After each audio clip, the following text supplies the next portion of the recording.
अस्सलाम वालेकुम dear viewers और अजीज कराम।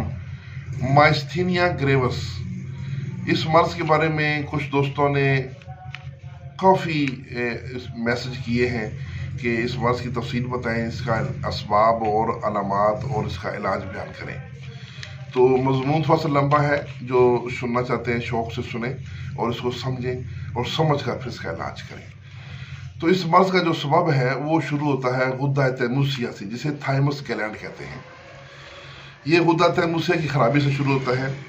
इस गुद्दा को तिबी ज़ुबान में गुद्दा तोसा या गुद्दा तैमूसिया भी कहा जाता है। जिस्म में बहुत से गुदद जिस्म के मुख्तलिफ निज़ाम चलाते हैं। उनमें से कुछ नालीदार और कुछ गैर नालीदार गुदद होते हैं। ये अपनी रतूबतें खून में शामिल करते हैं और कुछ जो है वो जज़ब करते हैं। आज जो मर्ज के बारे में हम गुफ्तगू कर रहे हैं, इसमें हमारी बहस गुद्दा तैमूसिया के मुतल्लक़ है कि ये क्या करता है, जिस्म में इसका क्या काम है। अव्वल इसका वज़ा क़याम बयान करता हूँ कि ये गुद्दा माचिस की डिबिया के बराबर ग्रे रंग का होता है और अदरक के छोटे से टुकड़े जैसा दोनों फेफड़ों के दरमियान सीने की हड्डी के ऊपरी हिस्से के पीछे क़याम करता है। इसका वजन उम्र की कमी बेशी के दौरान कम बेश भी होता रहता है। जैसा कि बच्चा की पैदाइश के वक्त यह तकरीबन बच्चे के दिल जितना होता है, क्योंकि जब बच्चा दुनिया में कदम रखता है तो माँ के रहम से आलाइश के हमरा बहुत से जरासीम भी लेकर ये आता है और 1-2 माह के दौरान ये तकरीबन 20 ग्राम का रह जाता है, क्योंकि अब बच्चे को ग़िज़ाई ट्रीटमेंट शुरू हो जाती है, यानी ग़िज़ा मिलना शुरू हो जाती है। इसी तरह सन्ने बलूग तक पहुँचते पहुँचते उसका इस गदूद का वज़न 60 ग्राम तक हो जाता है। अब से कुछ अर्सा पहले तक इसके अफ़ाल पुरअसरार थे, यानी रिसर्च में नहीं आए थे, लेकिन अब मुहक्किकीन ने इस गुद्दा तैमूसिया के बारे में बहुत कुछ जान लिया है कि जिस्म के दिफाई निज़ाम में इसकी बहुत बड़ी अहमियत है। जिस्म के दिफाई निज़ाम में तो जिस्म में दाखिल होने वाले जरासीम का ये तोड़ करता है, उनको ख़त्म करता है। दूसरे ग्रुप का खून हो, अगर किसी गलत ब्लड ग्रुप लग जाए आपको, उसको भी ठीक ख़त्म करता है। फफूंदी, जहर और कैंसर के खलियात को ये चंद सेकंड में तबाह करता है, यानी जो कैंसर सेल होते हैं उनको भी ये तबाह करता है। अगर ये गदूद कमज़ोर हो जाएगा तो जिस्म में कैंसर सेल तेज़ी से फैलना शुरू हो जाएंगे, यानी कैंसर का चांस बहुत तेज़ी से बढ़ जाएगा। तो ये एक ही बात हम वक्त याद रखनी चाहिए कि हर मर्द, औरत या बच्चा, सब में कैंसर के सेल हर वक्त पैदा होते हैं, यानी हर सेहतमंद इंसान में कैंसर के सेल पैदा हर वक्त होते रहते हैं। लेकिन ये गुद्दा तैमूसिया उन सेल्स को खाकर ख़त्म करता रहता है। अगर गुद्दा तैमूसिया कमज़ोर हो जाएगा तो जो कैंसर के सेल ऑटोमेटिकली कुदरती तौर पर पैदा हो रहे हैं वो जिस्म में जमा होना शुरू हो जाएंगे और उनकी मिकदार बढ़ना शुरू हो जाएगी, तो वो खून में बेमुहार फिरने लगेंगे। इस तरह उस वक़्त इस गुद्दा तैमूसिया की शक्ल मसख होना शुरू हो जाती है और गुद्दा तैमूसिया की रतूबत इस मसख शुदा सेल को फ़ौरन पहचान लेती है और अपनी गिरफ्त में लेकर उसको ये हलाक कर देती है। अगर इन मसख शुदा जो कैंसर सेल हैं उनमें से एक भी गुद्दा तैमूसिया की नज़र से बच निकले तो वो जिस्म में किसी कोने खुदरे में छुप कर अपनी तादाद बढ़ाने लगता है और 5-10 साल बाद किसी गिल्टी या फोड़े की शक्ल में ये कहीं पर भी नमूदार हो सकता है। ये कैंसर है। ये गुद्दा तैमूसिया लिम्फेटिक सिस्टम, हड्डी का गुद्दा, अपेंडिक्स और आंतों के बाद हिस्सों की तरफ से हम वक्त होशियार रहता है कि कहीं भी मसख शुदा खुलिया छुप कर ना बैठा हो। अगर किसी बच्चे की पैदाइश के वक्त ये गुद्दा ना हो तो वो बच्चा चंद ही माह बाद मर जाता है। और क्योंकि पैदाइश के वक्त बच्चा जो अमराज लेकर पैदा होता है या पैदाइश के फ़ौरन बाद जो वायरस उस पर हमला करते हैं, तो वो उसका दिफा इसी गुद्दा की ज़िम्मा है। जब गुद्दा ही नहीं होगा तो उसका दिफा कैसे होगा। बच्चा के पैदा होते ही उसकी हड्डी में मौजूद गुद्दा के अंदर सफ़ेद खलिए लिम्फोसाइट्स को ये गुद्दा तक़वियत देकर दफाई निज़ाम को चौकस कर देता है और ये दिमाग से आर्डर वसूल करके स्प्लीन और लिम्फेटिक सिस्टम की तरफ सफ़र करता है। ये एक हार्मोन थाइमोसिन पैदा करता है। ये थाइमोसिन हार्मोन ये जो ग्लैंड है पैदा करता है, जिससे मुतासर होकर तहाल यानी स्प्लीन और लिम्फेटिक सिस्टम अपने दिफाई निज़ाम को तेज़ करते हैं। हमारे जिस्म में हर मर्ज के दिफा के लिए एंटीबॉडीज पाई जाती हैं और ये कम बेश 20 लाख के करीब अकसाम की होती हैं। इन एंटीबॉडीज को मुकाम मर्ज पर भेजना भी इसी गुद्दा की ड्यूटी है। जैसे कहीं भी छुरी से कट लग जाए तो वहां से खून बहने लगता है और ये गुद्दा फौरन अपनी रतूबत को वहां भेजकर खून को बंद कर देता है। गुद्दा तैमूसिया बाहर से किसी भी तरह से दाखिल होने वाले जरासीम को लिम्फोसाइट के जरिए खा जाता है और उम्र बढ़ने के साथ साथ गुद्दा तैमूसिया का वजन और अफाल कम होते जाते हैं और यूं कैंसर के लिए राहें खुल जाती है।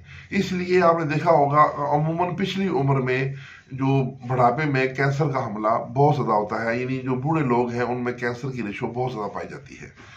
कभी ज़हनी दबाव की वजह से भी, यानी जो ज़हनी डिप्रेशन टेंशन होती है उसकी वजह से भी गुद्दा तैमूसिया लिम्फोसाइट्स को सपोर्ट नहीं कर सकता और इस वजह से मसक शुदा कैंसर खलियात किसी भी उज़्व में कैंसर की शक्ल अख्तियार कर सकते हैं। ज़हनी दबाव की सूरत में गुद्दा तैमूसिया सिकुड़ जाता है और अफराजात की पैदाइश में कमी होकर कैंसर का सबब बनता है। कभी भी इस गुद्दा के गुर्ब जवार में इसके आसपास को गिल्टी या ट्यूमर पैदा हो जाए सोजश की वजह से, तो भी जिस्म मुख्तलिफ अमराज की आमाजगाह बन जाता है जिनमें फफूंदी को खास मकाम हासिल है। गुद्दा तैमूसिया का हार्मोन खून में शामिल होकर तहाल और लिम्फोसाइट्स के फंक्शन को तेज करता है। इस सूरत में लिम्फोसाइट की पैदाइश बढ़ जाती है, जबकि रेडिएशन की सूरत में लिम्फोसाइट तबाह हो जाते हैं और कई नए अमराज आंख खोलना शुरू हो जाते हैं।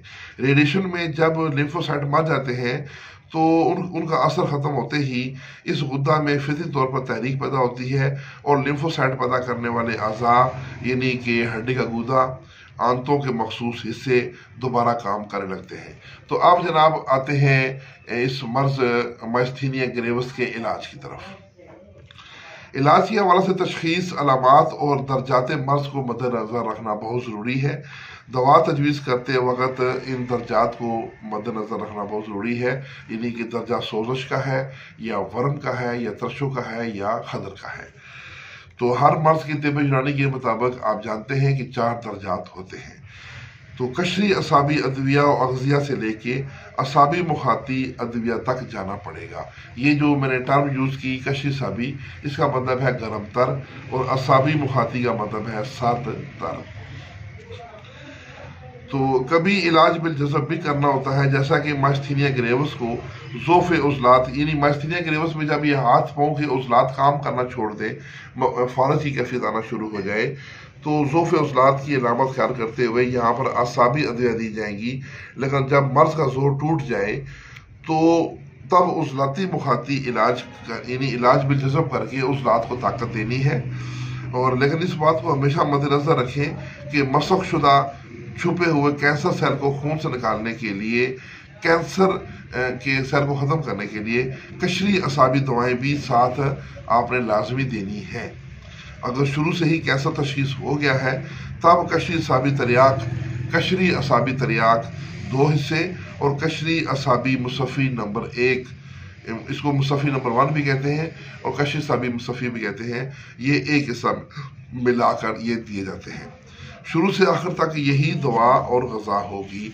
अगर तशख़ीस हो कि लिम्फोसाइट कम हो गए हैं, जो कि CBC टेस्ट करवाने से मालूम हो जाता है, तो फिर असाबी कशरी तरियाक 2 हिस्से और असाबी मुखाती मुलय्यन 1 हिस्सा मिलाकर 3 ग्राम दवा दी जाती है।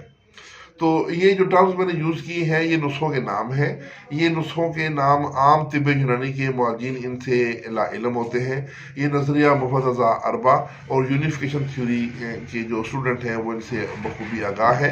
अगर कोई दोस्त ये नुस्खे जानना चाहे तो मुजरबात शाकर का PDF वो मुझसे ले सकता है।